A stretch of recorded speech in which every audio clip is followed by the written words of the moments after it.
Hi there, coaster fans, and thank you for watching another park review edition from Big Guy Rides. Silverwood Theme Park, located in Athol, Idaho, is the next park that we were fortunate enough to go visit. This is an absolutely gorgeous park located up in the Pacific Northwest and offers some incredibly awesome thrills for family members, thrill seekers, and everyone alike.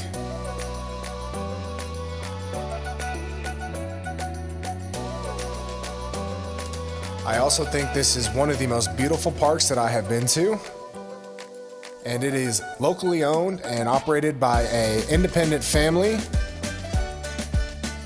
Certainly one of the best independent parks that I have ever experienced across the US.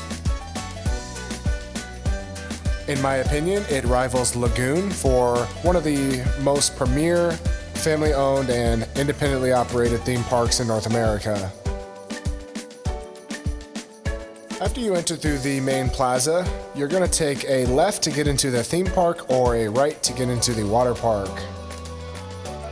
The Country Carnival leads you into the ride section as well as the Midway with a lot of fun games.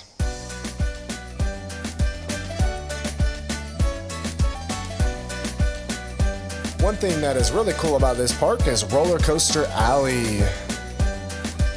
This is an enthusiast's dream and houses some of the park's most awesome and epic thrills, including the first coaster that we went to go get on called Stunt Pilot. This is an RMC single rail coaster, and this has 10-car trains, which is a little bit of a longer layout on the trains than other RMC single rails, so the back gets a little bit more whip if you're into that. We give it a ride rating 8 out of 10 and a size rating of an XL. These cars offer a decent amount of room for large riders, as it has the over-the-head straps that come down and close over the lap. And with that said, let's take a ride with Stunt Pilot.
What a fantastic ride with Stunt Pilot.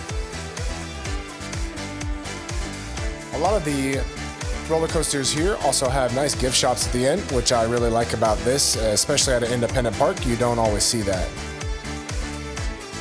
The next big ride back here we went to get on is called Spin Cycle.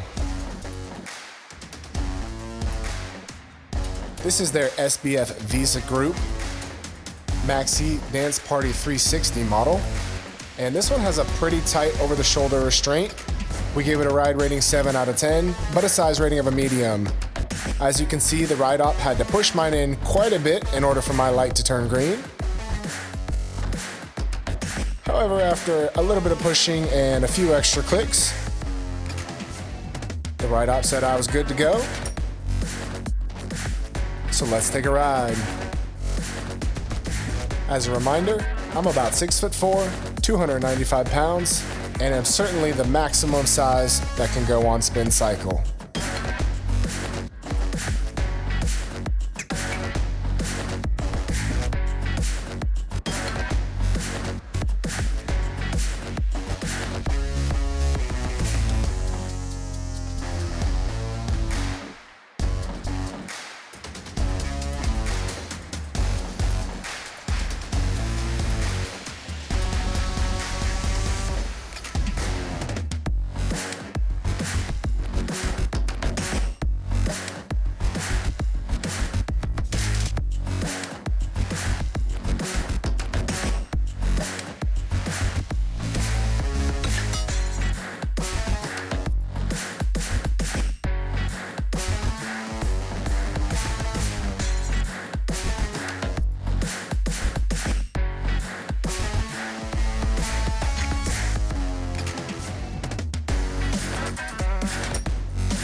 That's definitely one of the more crazy rides in the park.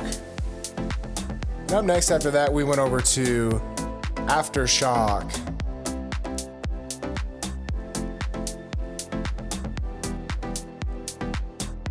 Aftershock is their giant Vekoma boomerang model, and it's an inverted ride where your feet dangle down below the track. It is the first time that I've tried this style of model. It has an interesting restraint system with seat belts that come across the lap, as well as over the shoulders. We gave it a size rating XL and a ride rating 8 out of 10. The over-the-shoulder restraints also have a seat belt that latch in between your legs. Safe to say, you are definitely secure once you get strapped into this ride.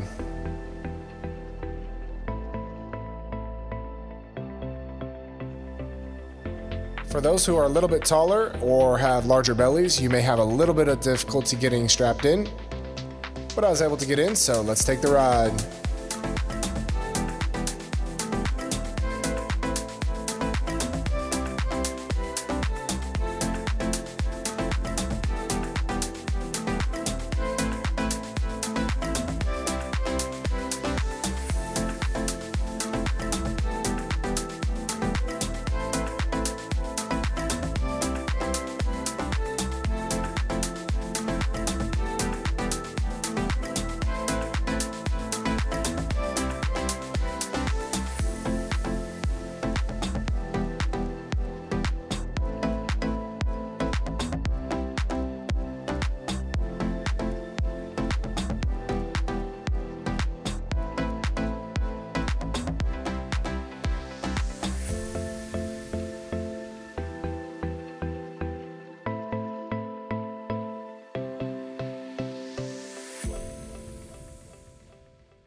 What an amazing ride on Aftershock.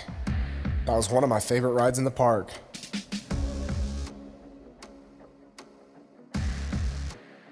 Timber Terror is the next roller coaster that we went to try out. And this is a CCI model that has some of the RMC topper track.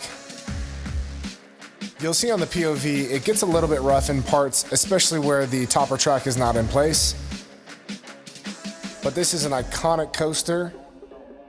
It's still a ride that I would definitely recommend you try out. The seats are a little bit tight. I give it a size rating of a large and a ride rating 7 out of 10. Those with wide hips or large thighs may have a little bit of trouble getting down into the seats as they are tight side to side. Likewise, those with long legs, as you can see, mine were pressed into the front of the car, might have a little bit of trouble. I got squeezed in though, so let's take a spin.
That was a little bit of a rough ride, but a fun ride on the classic Woody.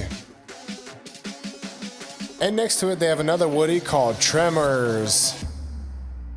This one is another CCI and is by far one of the best that I've ridden. I would say it's top tier up there with Ghost Rider at Knott's Berry Farm. This one has some awesome topper track on it as well, offering for a very smooth ride on a wooden coaster. And it tends to get the longest line, so if you enjoy this style of ride, I would get to it early. We gave this one a size rating of a large and a ride rating 10 out of 10. You certainly don't want to miss this one. Those who have, again, wide hips or large thighs or very long legs may have a little bit of trouble getting down into this classic Woody. But as you can see, I was able to squeeze in. And I'm certainly glad that I got a ride. Let's hit the track with Tremors.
What an amazing ride, and what's a little bit unique about that one as well is it has a couple of tunnels and actually goes down through the gift shop.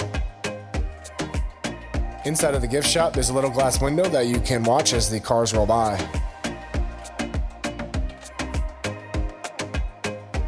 And if you want any Tremors merchandise, you can also stop by here and pick up a t-shirt. Panic Plunge is the Larson drop tower that we went to go get on next. This is a super shop model, and it has a slow upward climb, but a fantastic downward drop.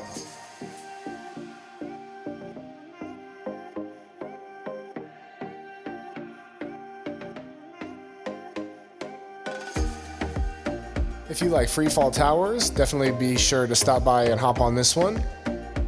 It is the last adult ride located back in the roller coaster alley.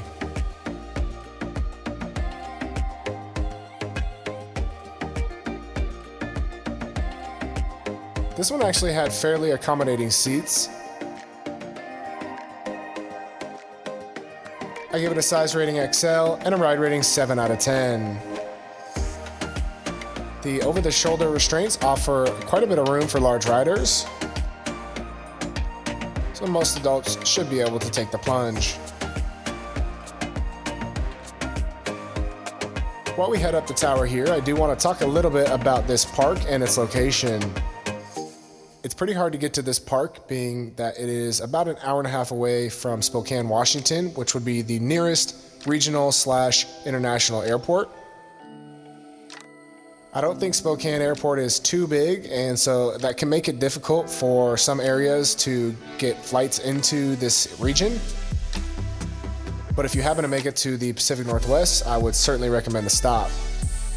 You will also see a little bit of smoke is on the POVs, as there were some wildfires going during my visit, and you could see that in the surrounding mountains. Everything at the park was safe though, and I really enjoyed my time.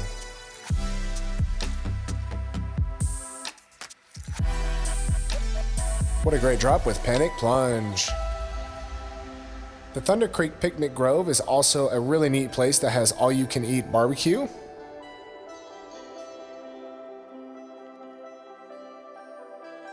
And like I mentioned, this park has some beautiful landscaping. Corkscrew is the next ride that we went to go get on. And this is an Ace roller coaster landmark, getting credit for being the first inverting coaster. This spent its first several seasons at Knott's Berry Farm down in California and made its way up to Silverwood, where it has been running strong ever since. This one has a decent amount of room for larger riders, especially if you sit in the front car. We gave it a size rating XL and a ride rating 6 out of 10. The over-the-shoulder restraints also provide for a decent amount of room, and they do not have the extra seatbelt combo that some of the other aero trains have.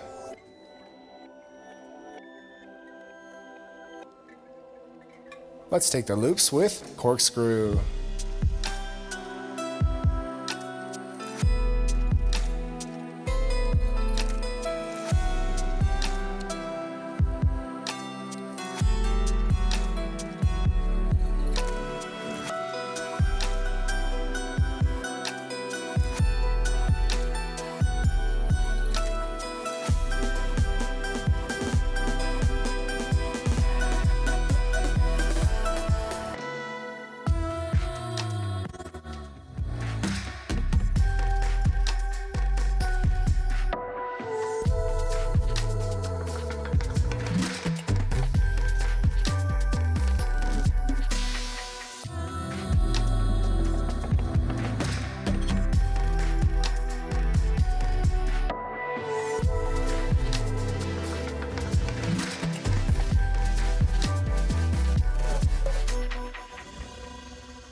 That one's got a little bit rough in its old age, but the nostalgic aspect of it certainly makes me still want to ride.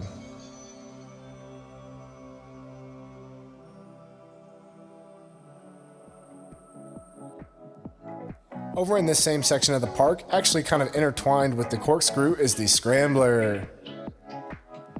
This is your typical Scrambler model, brought to you by the Eli Bridge Company. This one I thought had some pretty good forces though, and seemed like was moving a little bit faster than the others I've been on. We gave it a ride rating 5 out of 10 and a size rating XXL. Singles can go alone in this car, allowing for ample room for large riders.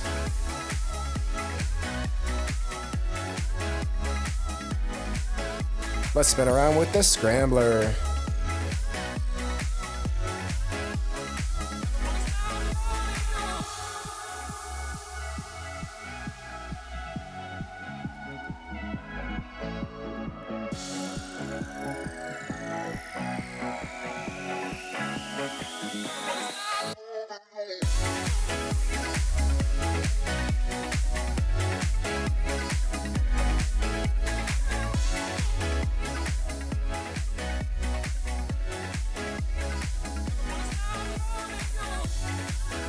After the Scrambler, we went over to the Super Round Up. This is a pretty traditional ride at a lot of parks, and spins you around and around, sticking you to the wall. We gave it a ride rating 5 out of 10 and a size rating of an XL. Let's spin around on Super Round Up.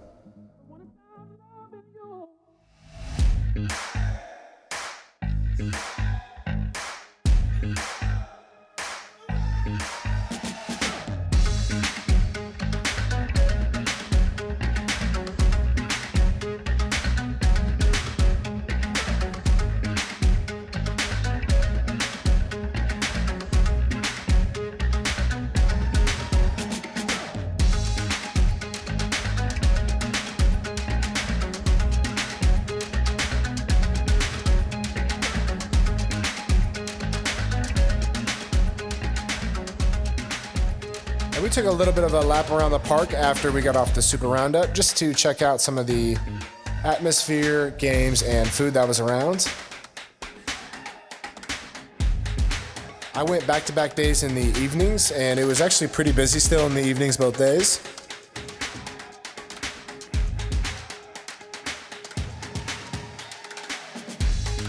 I think this park gets a pretty steady amount of traffic, especially those coming down from Canada to enjoy.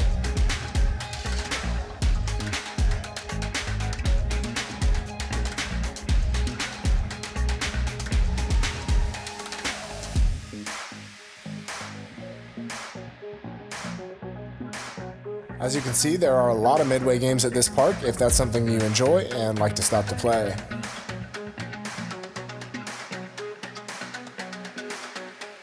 They also have this cool retro arcade with a bunch of pinball machines and old school style of games.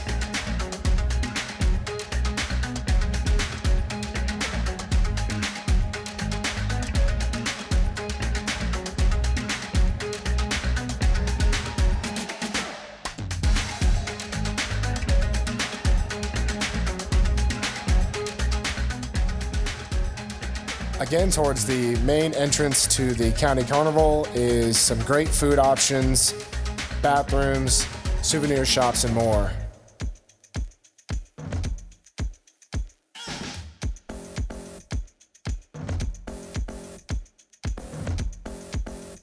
After we headed out of that section, we went over to see some of the kids' rides. Critter Camp is their really neat designed area specifically for children, but it does have 2 coasters that adults can hop on with their kids, or singles can ride alone.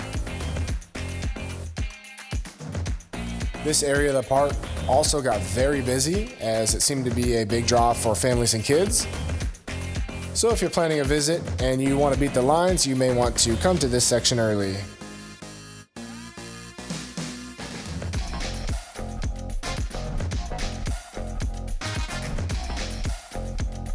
They have a bunch of neat kids flat rides,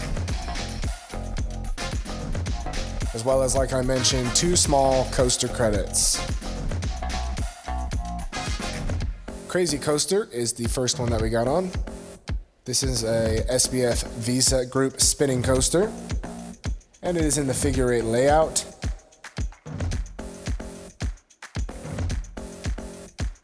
We give it a ride rating 5 out of 10 and a size rating of a large.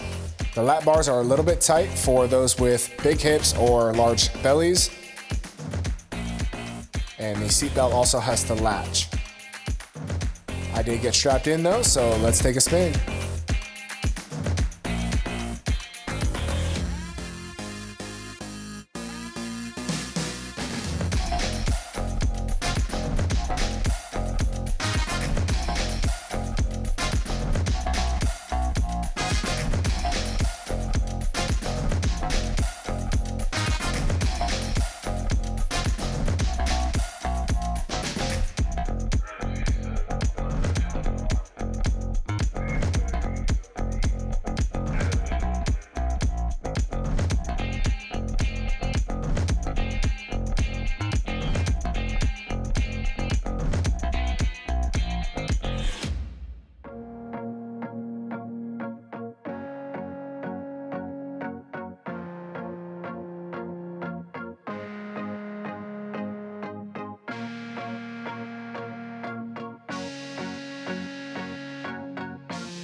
Tiny Toot coaster is also back in this section and is a Zamperla powered coaster. This one is pretty tight for adults, so just bear that in mind. If you're a large rider and you have a child, you may need to go in a car on your own. We gave it a size rating of a medium and a ride rating 4 out of 10. It does make a couple of laps around the course and offers a decently fun ride for little kids. And yes, coaster enthusiasts, it is a credit that you can get alone.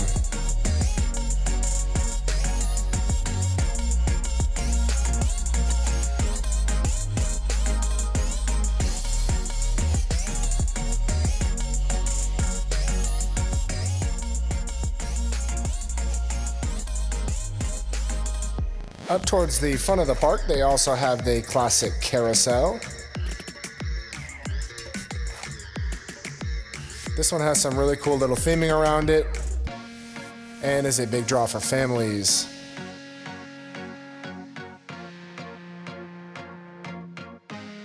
We give this one a ride rating 2 out of 10 and a size rating XXL. It does feature bench style seating, so anyone can ride.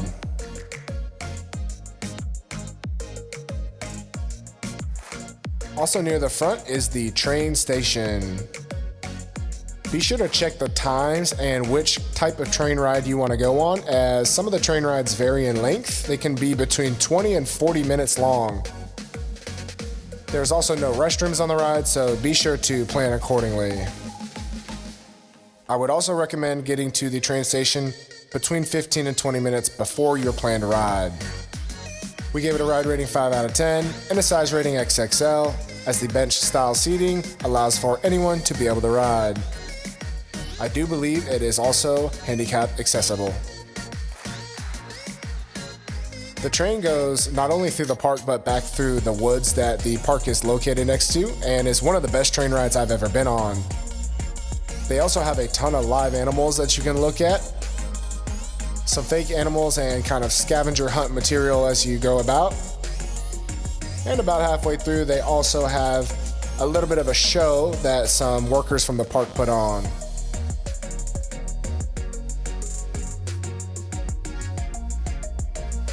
It is certainly one of the highlights of Silverwood, so I would be sure to plan a little bit of your day around making sure to get on the train ride.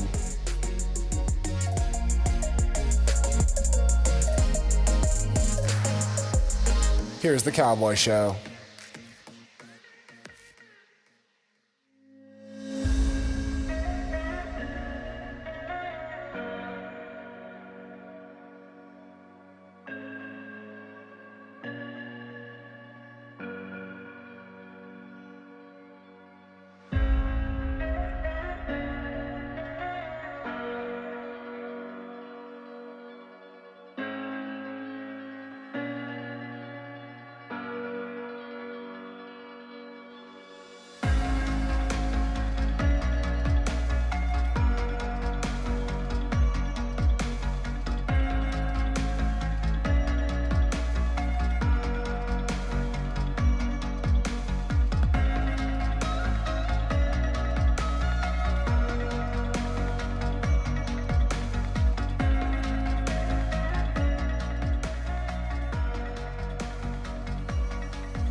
Hey, there's Sasquatch. After that, we went over to get on some more rides and tried out the Tilt-A-Whirl. This is an amusement park classic, but you've got to try them all out. We gave it a size rating XXL and a ride rating 3 out of 10. Singles can go alone, allowing for ample room for large riders.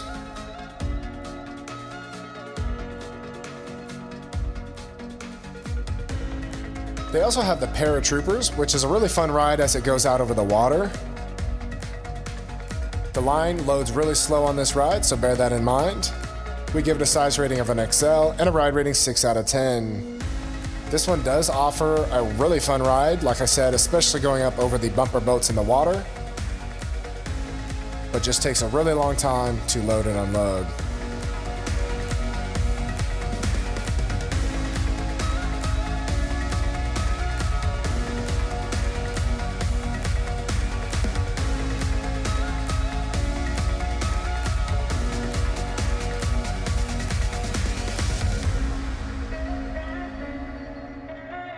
The Ferris wheel was the last ride that we got to get on at night. The POV is a little bit dark, but I still wanted to show you guys anyhow. This one has a ride rating 3 out of 10 and a size rating XL. It is one of the few Ferris wheels that I have seen them allow single riders to go on, especially of this style. With that said, let's take a look around the park in the dark.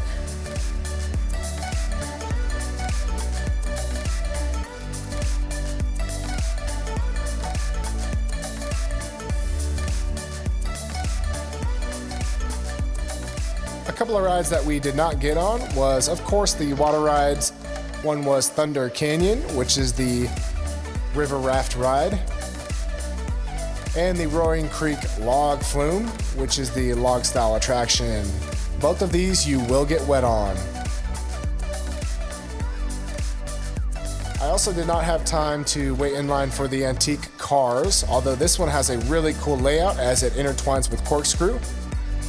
And another water ride they have is the bumper boats, which, as you can see, get sprayed from people on the outside and from the inside, so we happen to skip those. Lastly, Crazy Cars is a bumper car style attraction that I was unable to get on due to time. And with that brings to conclusion our visit to Silverwood Theme Park in Idaho. Like I said, this is one of the best family parks that I have ever been to, and is independently operated, and I can say doing a fantastic job of keeping up with the big boys.